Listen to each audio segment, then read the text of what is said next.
আমি এই কোর্সটা করার উদ্দেশ্য হচ্ছে আমি বেকার ছিলাম, যার কারণে আমি শুনতে পাচ্ছিলাম মাইকিং হয়েছে আমার এলাকায়। তখন যাদের বেকার তাদের জন্য একটা মেশনারি বা প্লাম্বিং এরকম দুইটা কোর্স চালু হয়েছে।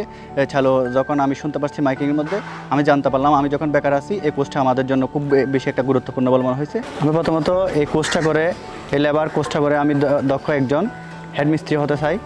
আর হেডমিস্ত্রি হওয়ার আগে অনেক কিছু শিখে আমার পরিবারকে একটু সাপোর্ট দিতে চাই।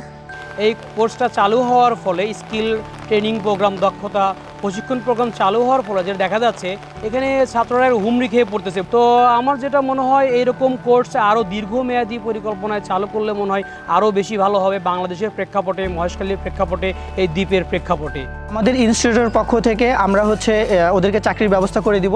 ইভেন এখন বলা চলে যে আমরা যে এই ট্রেনিংটা চালু করেছি, বিভিন্ন কনস্ট্রাকশনের লোকজন বা বিভিন্ন ঠিকাদার প্রতিষ্ঠানগুলো আমাদের এখানে এসে বলে যে আমরা যে লেবারদের কাজ করি তাদেরকে তো কাজ শিখিয়ে নিতে হয়, আর আপনাদের লেবারগুলো যদি আমরা নিতে পারি তাহলে আমাদের কাজ শেখানো লাগবে না। সেক্ষেত্রে আমরা তাদেরকে পারিশ্রমিকটাও বেশি দিতে পারবো। আমি অষ্টম শ্রেণী পর্যন্ত পড়ালেখা করছি। করোনা মহামারীতে লকডাউনের কারণে আমাদের পড়ালেখা বন্ধ হয়ে গেছে। এরপর আর আমি স্কুলে যাওয়া হয় না। আইএলও এবং কানাডার কাছে আমার একটা বিনত অনুরোধ, এটা হচ্ছে আমি যে সুযোগ সুবিধাগুলো এই কোর্সটা করে পাইছি, এই সুযোগ সুবিধাগুলো আমাদের এই মহেশখালী দ্বীপ অঞ্চলে বিশেষ করে প্রতিটি এলাকায় প্রতিটি আমার মতো বেকার ছেলে মেয়েরা যাতে পাই।